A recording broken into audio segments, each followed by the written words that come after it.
Hello. Good evening, everyone.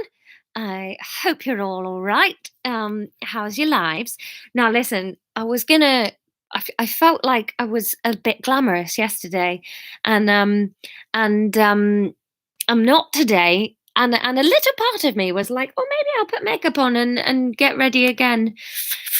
And then I just didn't. So you've got scrubby faced, uh, normal me. Ow, ow, that really hurt actually. I just punched myself in the face from both sides. Um, hello. I've had a gin and tonic. I've done a lot today. It's been a busy day. Um, but there's 1,500 more words of the book in the bank. There's a chapter for this. I did my third 4K of the week. I've nailed it today. I've really hit it all.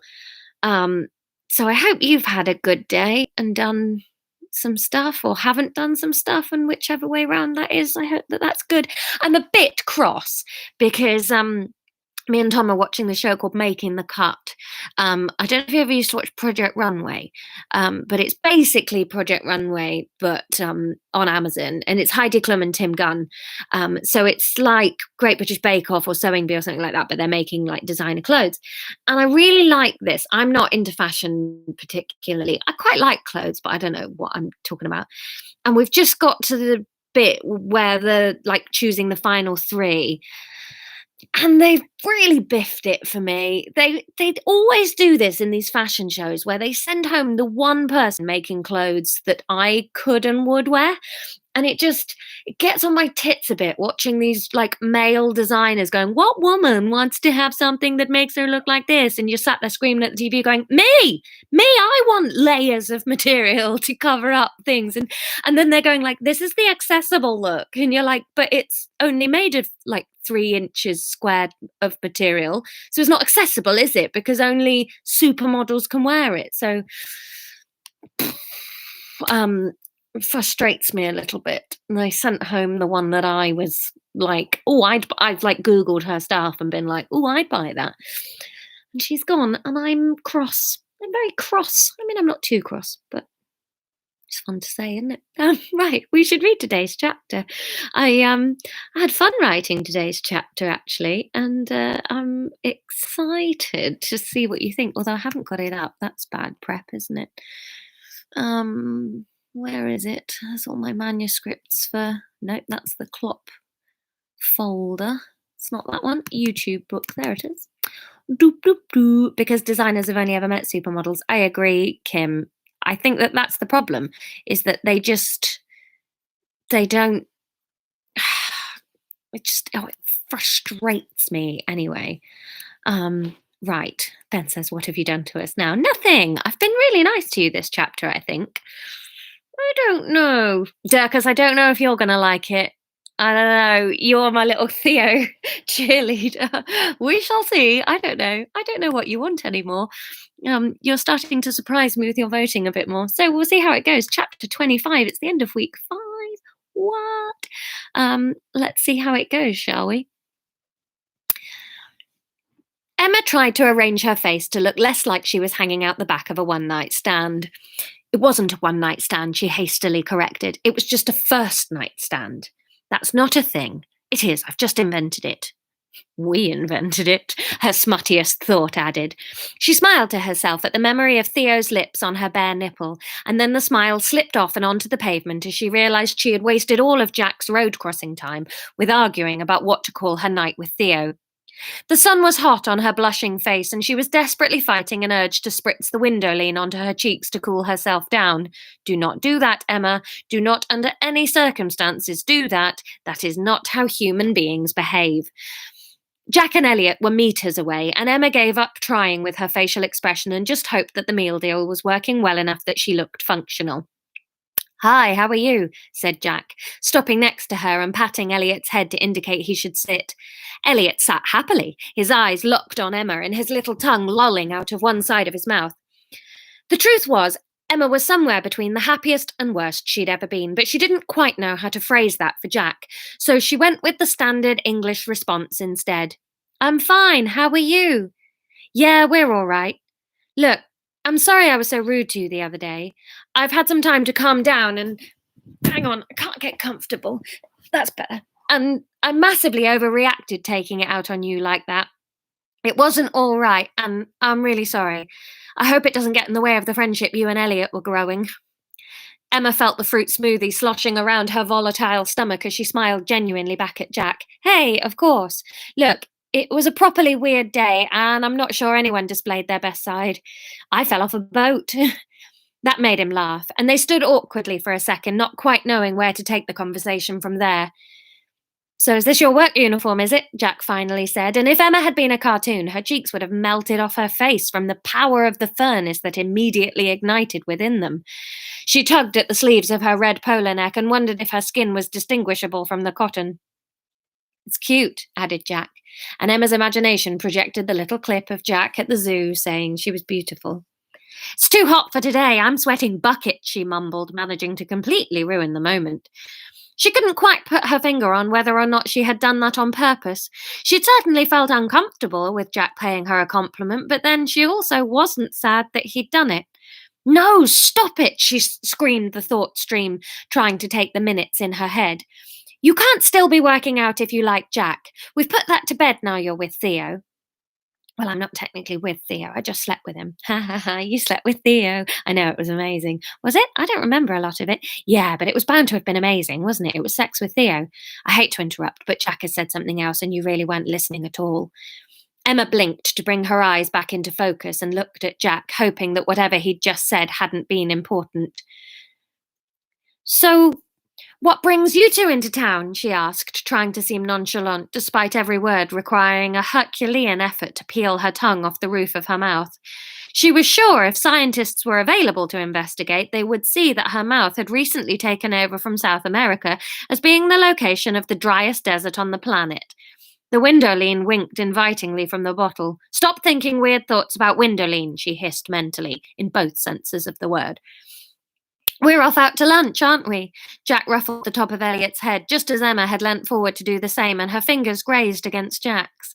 She retracted her hand speedily, confused by the electricity she felt as they touched.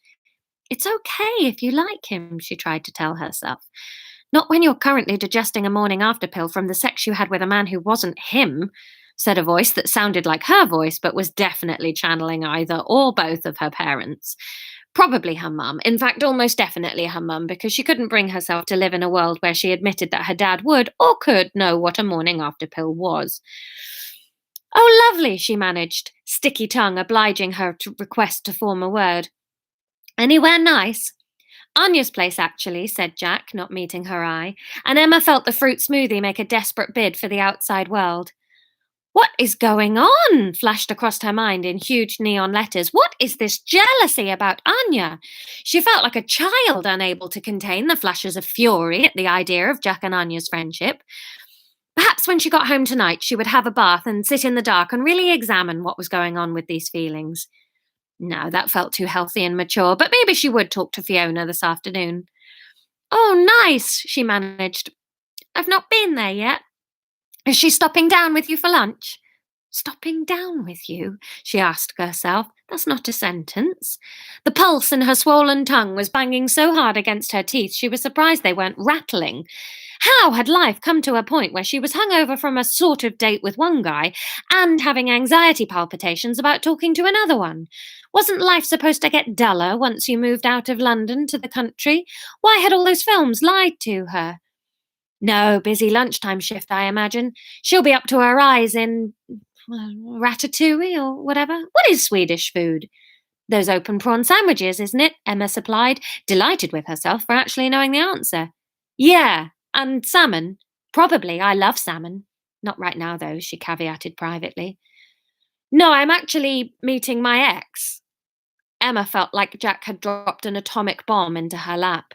She scrambled to think of something to say back. Wow, was all she managed. I thought you said you didn't get on. Her brain was fizzing to catch up. His ex? Was this related to the Norman Fury? Was he gunning for closure now he'd finally admitted to himself how much it hurt to be cheated on? The Windowline bottle was slipping in Emma's hand as her palm excreted wine and beer and tequila and gin and sweat in equal measure. We don't, said Jack grimly. But a lot of that is on me, and I've been doing a lot of thinking since the boat day, been in a bit of a funk, if I'm honest, and it's made me think about sorting some stuff out that I've been squashing down. Did you have a bath? Emma said before she could stop herself. Well, it made sense in her sleep deprived husk of a brain. She'd wanted a bath to sit and think about her problems. He had She'd wanted a bath to sit and think about her problems. He had thought about his, ergo, he must have had a bath. Her shoulders shrank back from her own stupidity. Not a bath, she fumbled. A think. Can't get my words out right today. Yeah, I did. Poor Elliot. Poor Elliot has been on some long old walks while I've got my head round it, haven't you, mate? Elliot sat patiently. I think the reason I overreacted so horribly to the situation, and to you in particular, is that I felt guilty. Emma softened. You don't need to feel guilty. You didn't owe it to me to tell me or anything. She tried a half smile at him, glad that the ice was melting between them. Ah, you guessed. He looked drawn. Well, yeah, I wondered. It seemed like you were pretty angry and vulnerable, and you'd mentioned your ex when we went for pizza, so I sort of put two and two together and assumed that at some point you'd been a Helen. She petered out, hoping that she hadn't been too intrusive. Jack nodded down at his feet, his baseball cap shielding his eyes from her. You are very nice to try and think the best of me rather than assume I was just being a self-righteous asshole. It's pretty easy to want to think the best of you, Emma replied. Oh my God, are you flirting? That was a flirt. Alarm bells were ringing all round her throbbing head. Well, that's the problem. I wasn't the Helen. I was the Norman, said Jack, raising his head to look at her. The alarms in her head changed tone. What? She said, lips pursed, ready for the next word whenever her brain settled on what it was to be. Yeah, I know. It's not great.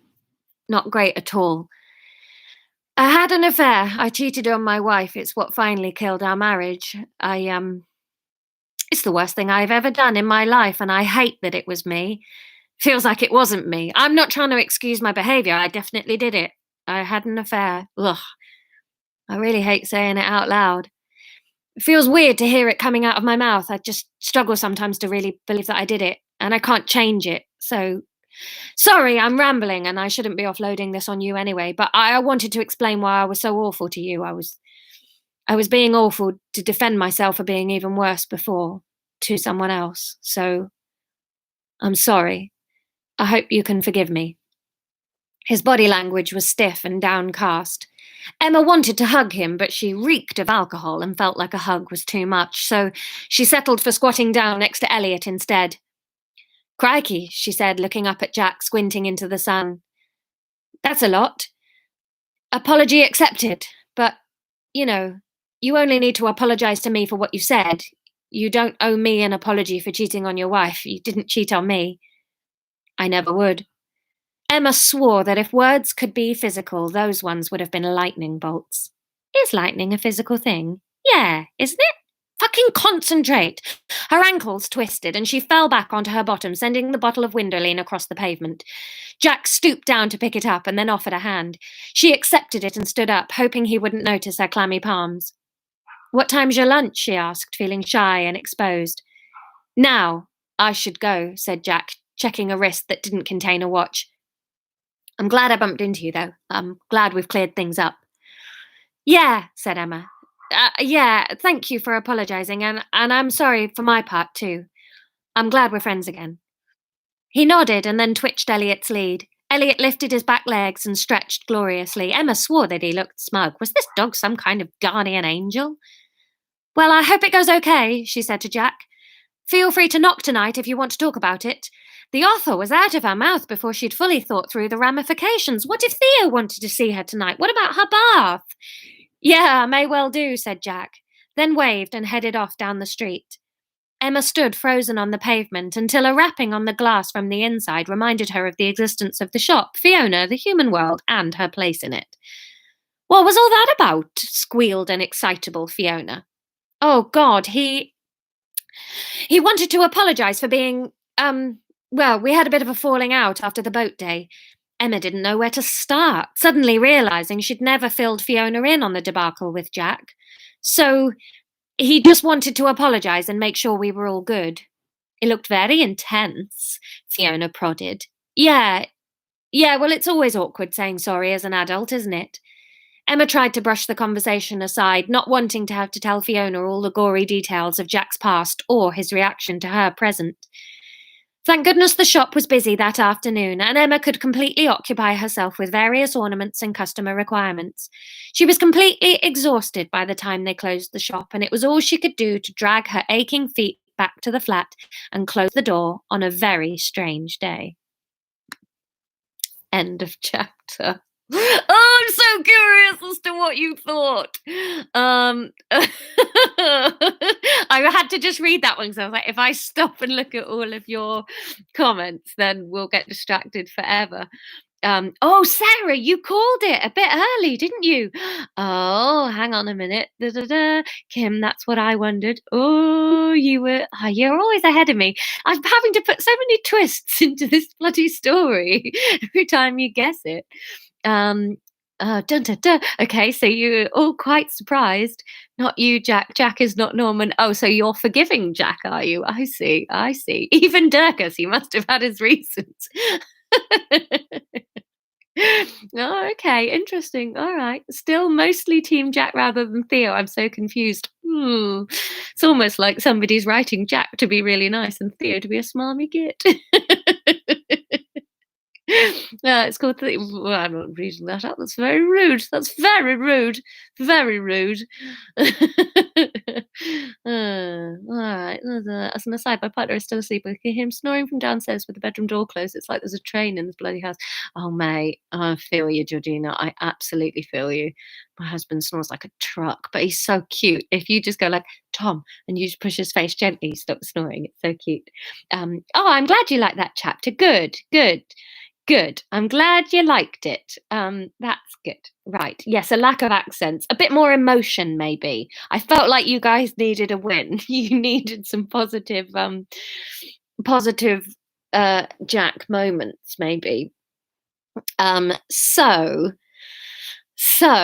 your question. I'm gonna let you have some real power, some real cosmic power, itty bitty living space, with my most what's it called, like transparent question for a while.